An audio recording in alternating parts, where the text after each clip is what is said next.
Top Girls és un text meravellós que la Caryl Churchill va escriure a principis dels 80, en el context de l'Anglaterra de la Margaret Thatcher. Tot just feia un any que havia pujat al poder Margaret Thatcher, i ella planteja el text com un seguit de preguntes sobre què implica ser dona i tenir poder. Implica agafar el rol d'un home?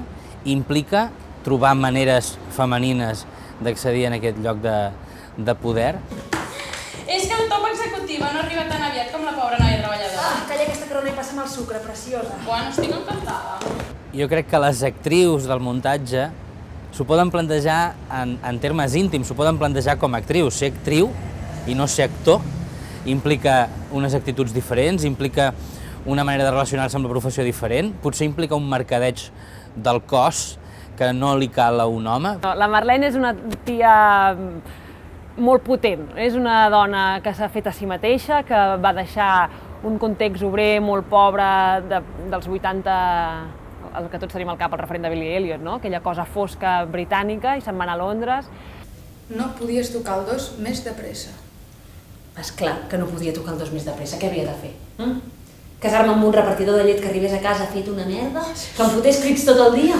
Això, en el fons, és una cosa de superació personal que fa que empatitzis amb un personatge dur i segur i una dona, no? Una dona segura i dura i potent una mica l'obra va d'això, del moment en què les dones comencen a adquirir aquestes figures i aquests rols de poder que eren més pròpiament masculines fins als 70. Si tens cap únic fill de puta, Marlene, em vull alguns per la casa Prester. Potser te'n trobo alguna aquesta tarda, tot el matí seré la secretària de la PAM.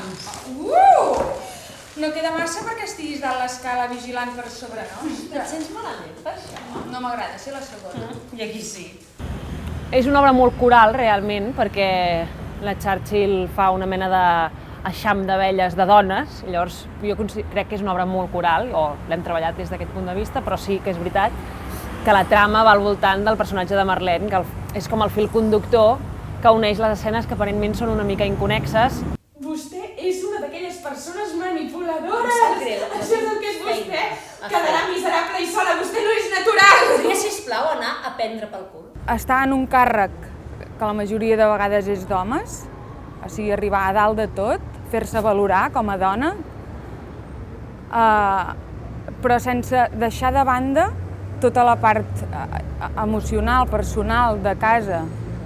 Llavors, com aquestes dues coses es poden vincular entre elles, com les dificultats que hi ha, què passa per sobre de què.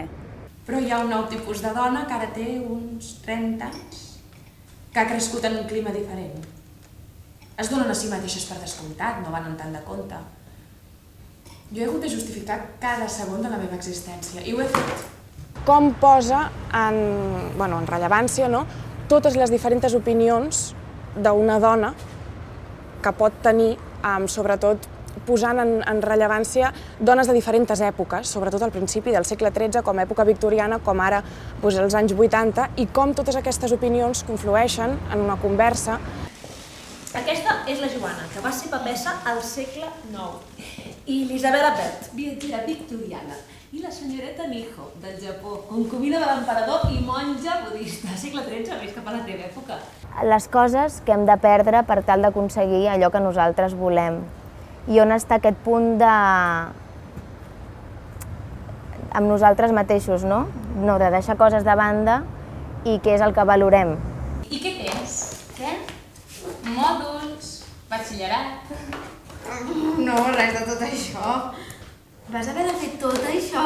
Sí, tot això i un grau en ciències prou divertit. Penso que tracta molt d'això, del feminisme, de com les dones es veien en aquella època i quins eren els rols que tenien en aquella època les dones, fins a on podien arribar i fins on no se'ls permetia més. És un text molt complicat d'actuar-lo, perquè és un text molt subtil i dintre d'aquesta immensa subtilitat l'autora acota absolutament tot, el moment en què entra la rèplica, un munt de llocs on les rèpliques es tallen, de tal manera que l'efecte pel públic és que en molts moments els personatges parlen alhora, i tot això està matemàticament calculat per la Churchill. Se reparte Periclis et nil dulcius es suave quam unita tenere. Electrina sopientum templa serena despiquerem de queo salis facimque videre. Quan ja tots havíem accedit, després dels nostres estudis superiors, al món del teatre, ens n'adonàvem que si no trobàvem un espai de continuïtat, ens era molt difícil arribar a certes coses que teníem moltes ganes de fer, no? I es presenta el dubte de, si jo m'he posat aquí per fer això, per què deixo que el mercat ara no m'ho deixi fer, jo no faig res? I Projecte Ingenu és la resposta en això. Si nosaltres vam començar a fer teatre perquè ens interessaven aquests llenguatges, aquestes formes, per què no estem treballant per anar-hi? I ens en vam adonar que, igual que han fet grans companyies europees, com la companyia de la Pina Bausch, que el seu treball és diari, entrenament, assaig, independentment de si hi hagi espectacle o no, havíem de construir una cosa similar.